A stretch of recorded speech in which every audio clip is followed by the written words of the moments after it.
Et la matinée continue sur Sud Radio. Bonjour Gilles Gansman. Bonjour Valérie. Bonjour Tristan ou Alex. Merci d'être avec nous ce matin. Ravi de vous recevoir. Vous êtes journaliste. Vous présentez Complément d'enquête.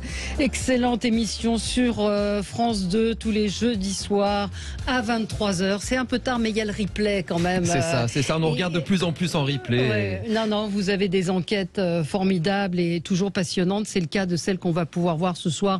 Les coups bas des hypermarchés. Là, on pénètre vraiment dans les coulisses des négociations entre les distributeurs et les producteurs, et on voit que ça s'apparente parfois à des méthodes quasi mafieuses de pression, d'intimidation, et vous allez comprendre pourquoi parfois dans les rayons de vos supermarchés vous ne retrouvez plus de produits, votre gâteau par exemple breton préféré ou les bières qui ont disparu. Pourquoi? Eh bien vous aurez la réponse. Et on peut déjà dire à nos éditeurs que c'est pas dû à l'Ukraine. Non, c'est ça. Oui, c'est pas toujours, mais c'est vrai qu'on se rend compte que l'Ukraine a bon dos parfois, et que c'est utilisé comme argument pour expliquer l'inflation, pour expliquer la disparition de certains produits. C'est pas toujours le cas. C'est pas toujours le cas. Gilles, la question du jour. Oui. Je m'interroge moi-même. Gilles, la question du jour. Vous faites toute seule l'émission, c'est très bien.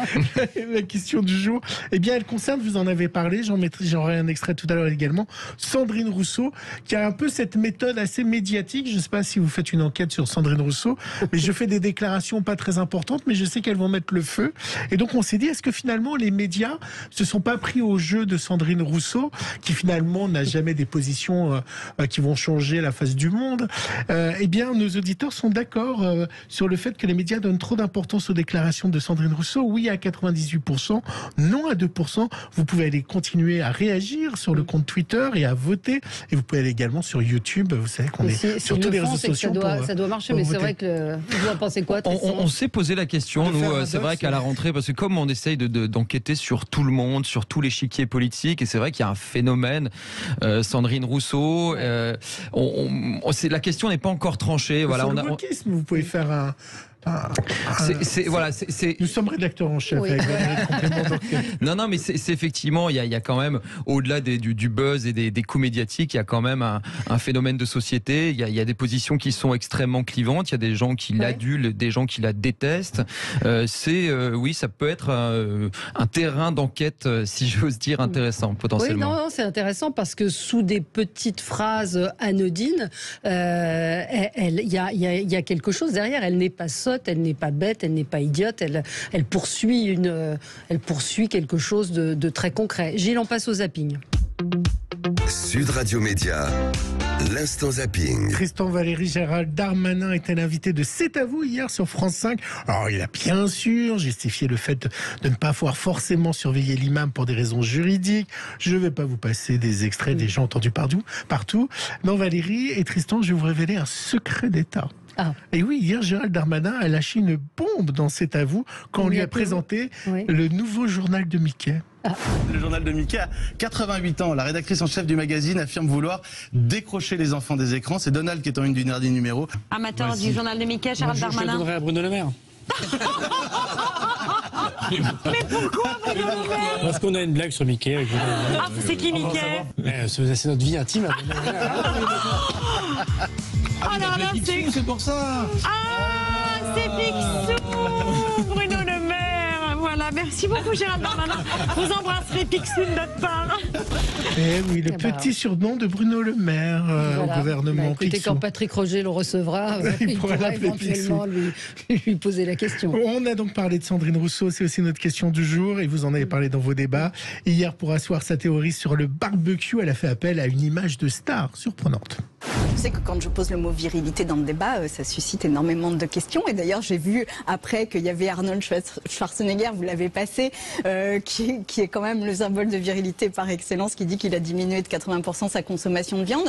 Et en fait, c'est vraiment ça qu'il faut poser. C'est-à-dire que personne ne dirait de Schwarzenegger que c'est quelqu'un d'émasculé, enfin un homme émasculé. Je pense pas qu'on puisse dire ça de lui. Par contre, on peut dire que c'est un grand gouverneur, parce que c'est un gouverneur de la Californie qui a emmené un des États principaux des États-Unis vers la transition écologique. Donc voilà, moi je dis juste, on se calme, ça va bien se passer. C'est dingue. Hein. Moi, j'ai mangé des chipolatas hier, donc ça fait de moi quelqu'un de viril. Ouais, absolument. Et moi, une côte de bœuf. Et moi, j'ai mangé des sushis en montage parce que voilà, devant ça, c'est très France dans de notre salle de Bobo. montage. Ouais. Ah bah non, mais Oh là c'était. là, France 2, On s'en passerait bien. C'était non, pour notre nuit d'assemblage. Mais oui, parce que vous avez travaillé jusqu'à 2h du matin pour terminer, mettre au point l'assemblage de ce qu'on va Exactement. voir. Vous êtes un homme qui fait des barbecues? Je fais des barbecues. Voilà, j'essaye aussi de manière raisonnée de diminuer très légèrement ma consommation de viande, mais je mange de la viande et je fais je fais des barbecues. J'aurais préféré hier avoir le temps de faire un barbecue plutôt que des petits sushis sur mes genoux. Restons dans le barbecue sur CNews. Michel Onfray a commenté cette sortie de Sandrine Rousseau. C'est un délire, cette femme. C'est un vrai délire. Je me demande comment on peut créer autant de sottises régulièrement en disant chaque semaine il faut que j'occupe le terrain, en disant une bêtise, quoi. Cette façon d'imaginer qu'il y a du féminisme partout, il y a de la phallocratie partout. Moi, ce qui m'inquiète, c'est pas les bêtises qu'elle dit, c'est que cette dame est professeure de l'enseignement supérieur. Elle n'enseigne plus. Ouais, d'accord. C'est à peu près la seule bonne chose qu'elle ait faite, qu'elle ait jamais faite. Mais il y a quand même un moment donné où on se dit, quand vous avez dans le supérieur des gens qui pensent si peu ou si bas, on se dit, mais c'est tout de même étonnant. Ça, c'est des pensées qu'on a quand on a 13 ans, et puis qu'on s'oppose à papa-maman, et qu'on voit son père faire un barbecue en lui disant que c'est un vieux macho blanc, etc. Ça va bien quand on a 3 neurones. Moi, je pense qu'il se trompe. Je pense qu'elle n'est pas sotte. Je pense qu'elle poursuit, on l'a évoqué tout à l'heure, un projet très très précis. Et ses déclarations hier sur les caricatures étaient particulièrement choquantes. Et elle participe à une vision, pour moi, totalitaire de la société. Quand on veut déconstruire le rire, comme elle le dit, c'est qu'il y a un problème quand même. Mais bon. Hier, complément d'enquête était dans toutes les bouches sur Touche pas à mon poste. Ah oui, ils n'ont pas arrêté de parler de... C'est un oxymore un peu. Oui. Ils ont fait une bonne promo, effectivement, ça a été une pour super l'émission. promo, hein. Oui, parce qu'ils ont parlé du business des influenceurs. On en parlera après le zapping, mais ça va être dans 15 jours le sujet de complément d'enquête. La semaine prochaine, le 8 septembre. La semaine prochaine, ouais. Oui, enfin, c'est la semaine prochaine, c'est dans une semaine. C'est dans une semaine. Mais il y a une émission demain de complément d'enquête. Ce soir. Je suis déconstruit au niveau de l'agenda. Et donc, il recevait la papesse de ce business, Valérie Magali Berda, avec sa société Shona Evans, société dont Cyril Hanouna est actionnaire. Mais Cyril Hanouna est aussi le proche et l'ami de Booba. Booba qui harcèle Magali Berda. Voilà pour le petit résumé. Alors, ne se sent pas assez soutenu par son patron, parce qu'il la veille, il avait donné la parole à Booba en lui disant « Oh mon petit chéri, je vais venir à ton concert, je t'adore ». Et ben elle a craqué en direct hier. C'est inacceptable d'avoir occulté ce qui s'est passé dans ma vie depuis 3 mois et demi. Cyril, on est comme une famille ici, vous me l'avez dit à plusieurs reprises et j'ai entendu tous les discours que vous avez tenus sur le cyberharcèlement. S'il vous plaît, je vais vous dire. Non, parce que j'ai besoin, en fait, j'ai le droit de m'exprimer comme eux, ils ont le droit de s'exprimer. Vous avez le droit de vous exprimer, mais l'avocat ne vous a pas attaqué ad nominem. Ils ont dit leur vérité, je veux dire la mienne. J'ai le droit de dire la mienne. Ils ont donné leur vérité. Justement, laissez-moi parler, s'il vous plaît. C'est trop facile, excusez-moi. Je voudrais m'exprimer. Magali, ici, c'est moi qui donne la parole. Donc je vais vous dire ce que vous allez dire ou pas dire. Vous m'avez donné un droit de réponse. J'ai le droit de donner ma réponse. Oui, mais c'est moi le chef du plateau. Donc quand je suis invitée aujourd'hui, je suis pas chroniqueuse. Oui, mais quand je dis stop, c'est stop. Ouais. C'était chaud, hein? Ouais. C'est très chaud. Ouais. Et là, on peut donner le scoop que vous m'avez dit hors antenne. Vous allez changer un peu le montage pour rajouter Booba? Non, enfin, on actualise effectivement notre enquête. Nous, en fait, ça fait quasiment 6 mois qu'on enquête sur ce milieu des influenceurs, qu'effectivement, on s'intéresse à l'écosystème économique. C'est effectivement intéressant de savoir que Cyril Hanouna est actionnaire de la société Shona Evans, qui est dirigée par Magali Berda. Et c'est vrai qu'il y a des soupçons d'arnaque depuis des mois. On n'a pas attendu Booba pour démarrer notre enquête. Donc le montage était en cours ces dernières semaines et c'est vrai que ce qui s'est passé cet été avec ce gros buzz autour du clash Booba Magali Berda, on peut aujourd'hui difficilement l'occulter. Il y a une plainte pénale aujourd'hui qui est déposée par Booba contre X pour escroquerie, mais c'est Shona Evans qui est visé. Donc effectivement, on est en train là de modifier légèrement le montage pour l'actualiser et pour qu'il soit parfaitement dans l'actu. C'est vrai que c'est un vrai complément d'enquête, c'est-à-dire qu'on a lancé ça il y a très longtemps, il y a plusieurs mois, en se disant c'est quelque chose qui va bouger, qui va faire l'actu. Et puis finalement, c'est vrai qu'on se retrouve à la rentrée avec cette programmation. Au cœur de la polémique, oui. Et on va apprendre des choses. On va y revenir d'après. Ouais. On va y revenir après. Oui, un petit clin d'œil. Vous savez que Nolo sur Paris Première, c'est fini, mais il sera demain sur Sud Radio. Ça sera la première de Nolo. Et du coup, Sandrine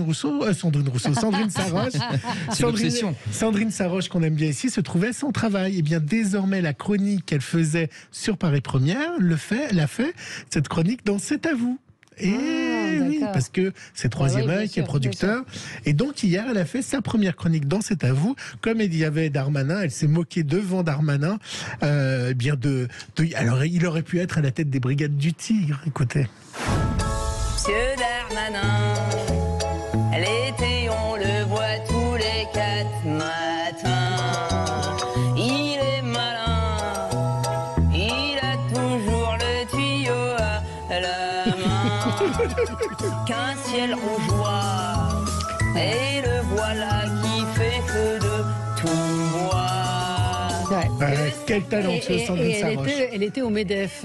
Elle était au MEDEF et on m'a envoyé des vidéos très très drôles où elle se moquait de Geoffroy Roux de Bézieux. C'était assez drôle. On revient dans un instant. Restez avec nous et avec Tristan ou Alex pour parler donc des coups bas des hypermarchés. Vous allez comprendre beaucoup de choses sur ce qui se passe sur les étals des hyper et des supermarchés. À tout de suite. L'invité du jour, c'est Tristan ou Alex, journaliste, l'un des rédacteurs en chef de Complément d'enquête diffusé tous les jeudis soirs sur France 2 à 23h. Mais j'ai pas fini, vous me laissez finir ou quoi? Non mais vous prenez pour qui? Ça c'est la chipolata. Vous savez, c'est la viande. Et moi je suis plus forte avec le pot de bœuf. Non, vous me laissez finir. Voilà, et également présentateur évidemment de cette excellente émission. Donc vous l'avez dit, la semaine prochaine, clash fric et politique, le vrai business des influenceurs. Mais ce soir, inflation, les coups bas des hypermarchés. Vous êtes intéressé. Alors, j'imagine que quand vous avez commencé l'enquête, on parlait un petit peu déjà d'inflation. Pas à ce point-là, effectivement. On a lancé l'enquête en janvier dernier. Alors, l'inflation avait commencé de toute façon, elle est structurelle, mais on n'était pas à ces niveaux actuels. Mais c'est vrai qu'on a eu au départ une proposition de ce journaliste, Rémi Delécluse, qui pouvait accéder aux coulisses des négociations entre des industriels et la grande distribution. Et effectivement, c'est quelque chose d'inédit. C'est-à-dire qu'on a déjà fait beaucoup d'enquêtes sur ce milieu-là. Et là, c'est la première fois qu'on entend vraiment ce qui se passe en coulisses. Des négos qui sont faites. Alors, la personne, évidemment, ne sait pas qu'elle est enregistrée. Et la violence de ce qui se passe est proprement hallucinante. Et pourtant, c'est cet industriel qui a le courage de nous faire confiance. Vraiment, c'est une grosse entreprise qui brasse plusieurs dizaines de millions d'euros. Et on se rend compte à quel point, dans ce bras de fer avec la grande distribution, les fournisseurs sont complètement perdus et que les grandes surfaces en profitent pour mettre une pression et pour appliquer des méthodes qui sont parfois limites. Pas loin de méthodes mafieuses. On a vraiment le sentiment que les producteurs ont le couteau sous la gorge et pas que des petites sociétés. C'est-à-dire que même les très grosses sociétés se retrouvent contraints d'accepter Et on imagine ce que ça peut donner après avec des plus petits producteurs, des agriculteurs qui se retrouvent face à ces mastodontes, ces grandes surfaces qui se sont regroupées en centrales d'achat. C'était déjà des monstres et maintenant en plus elles sont regroupées entre elles et face à des centrales d'achat. Qui représentent pratiquement 80% du marché. Et quand on vous dit si jamais vous appliquez pas les tarifs que je vous donne, je vous enlève du rayon. Je vous enlève du rayon, effectivement. Et c'est un moyen de pression. Ce qu'on comprend dans le doc, c'est que non seulement ils enlèvent du rayon, donc la société voit son chiffre d'affaires baisser, 1 million, 2 millions, 3 millions, ils rappellent la société, ils lui disent bon alors, on fait quoi? Tu veux retourner dans notre rayon, tu acceptes nos prix? Il se retrouve parfois obligé d'accepter. Donc c'est vrai que c'est ça que l'on voit ce soir et que l'on comprend. On va écouter la bande-annonce. De mémoire de patron de supermarché, on n'avait jamais vu une telle flambée. Il est en prévision, d'après Carrefour, 7000 produits qui vont être augmentés, pratiquement la totalité de la marchandise dans nos magasins. Les grandes surfaces imposent-elles des hausses de prix, parfois injustifiées? Coup de pression sur les fournisseurs, pénalités abusives. C'est un sujet sensible. Le représentant d'une grande marque de l'agroalimentaire a enregistré pour nous des mois de bras de fer avec les grandes surfaces. L'idée, c'est qu'en ce moment, c'est la bagarre. Nous allons aussi vous révéler comment de nombreux industriels ont discrètement modifié leurs emballages pour faire monter les prix à votre insu. Réduire les formats et comme ça on a l'impression de dépenser toujours la même chose, mais en fait à la fin de l'année, on a dépensé plus. Présenté par Tristan ou Alex, Complément d'enquête, c'est jeudi soir juste après Envoyé spécial sur France 2 et sur la plateforme France.tv. Voilà. Un seul mot quand même, quand on regarde ça, c'est dégueulasse. Il n'y a pas d'autre mot, moi, qui m'est venu à l'esprit quand j'ai regardé le doc hier. Ce sont les distributeurs qui décident. Et il y a l'exemple de cette biscuiterie qui fabrique un gâteau et le prix qui est vendu par le fabricant et celui qui est mis en rayon, le prix qu'on trouve en rayon, la différence est proprement hallucinante. Oui, et ce qui est dingue, alors on n'a pas donné le nom de ce distributeur parce qu'on s'y est engagé auprès de cette biscuiterie Le Goff. Cette biscuiterie vend à un hard discounter ce biscuit. Comme il y a une montée des matières premières, elle a essayé de vendre légèrement plus cher ces biscuits. Cette grande surface a refusé. Et ils ont découvert en rayon, ces gens de la biscuiterie, qu'en fait leur biscuit avait quand même augmenté de 10 centimes la boîte. C'est ça qui est incroyable. C'est-à-dire que oui, il y a une inflation en ce moment. Oui, quand on va faire ses courses au supermarché, on paye plus cher que ce que l'on payait il y a un an, et parfois beaucoup plus cher. Il y a certains produits qui ont augmenté de 38% en un an. C'est énorme. Et en fait, on se rend compte que parfois, oui, l'inflation a bon dos et que les distributeurs, les grandes surfaces vous expliquent, oui, mais on a dû acheter plus cher aux producteurs. C'est pour ça que vous retrouvez ces hausses en rayon, alors que ça n'est pas toujours le cas. Et nous, on a trouvé plusieurs exemples de produits qui avaient augmenté pour le consommateur, alors que leur prix d'achat par la grande distribution n'avait pas bougé. Mais il y a une loi qui est censée protéger les producteurs, justement. Il y a une loi, mais qui est contournée, qui n'est pas toujours respectée. Il y a par exemple cette histoire de pénalité logistique aussi. Ça contribue à la hausse de prix. Depuis normalement le 1er janvier dernier, la grande distribution n'a plus le droit de donner des pénalités aux distributeurs de manière forfaitaire, et en fait on se rend compte que c'est toujours le cas. On a retrouvé des documents internes chez plusieurs grandes marques que vous découvrirez ce soir, et on se rend compte que cette pratique, censée être illégale, se poursuit en toute impunité. Est-ce que vous n'avez pas eu peur pour cette dame qui a visage découvert et dont la marque c'est Le Goff?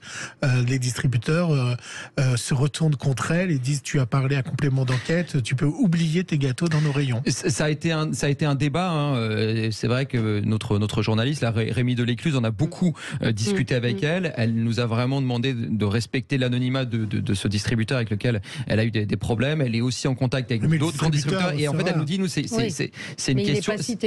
une question de survie. C'est-à-dire qu'en fait, si on fait pas ça, on continue à se faire écraser. Vous parliez tout à l'heure de méthode mafieuse. Oui, l'omerta, c'est ce qui permet à la mafia de continuer à fonctionner. Et on a ça commence à bouger du côté des industriels, du côté des producteurs. Et les gens, on a aujourd'hui des témoignages qui auraient été impossibles il y a encore quelques années. Et effectivement, ils se disent, il faut qu'on parle, il faut qu'on dénonce ce que l'on subit pour qu'on fasse changer les choses. Donc oui, il y a peut-être un risque, et en même temps, elle le prend parce que c'est la seule manière pour elle peut-être de sauvegarder son entreprise. Et de l'autre côté, Carrefour, Intermarché, qui sont très mis en cause dans votre documentaire, sont des annonceurs de France Télévisions. Est-ce que vous avez été voir Delphine Ernotte? On savait qu'il y avait eu un problème il y a quelques années avec Carrefour, qui avait enlevé une campagne et de l'argent par rapport à un envoyé spécial. Est-ce que la régie pub est intervenue? Pour le coup, absolument pas. Enfin, en tout cas, pas à ma connaissance.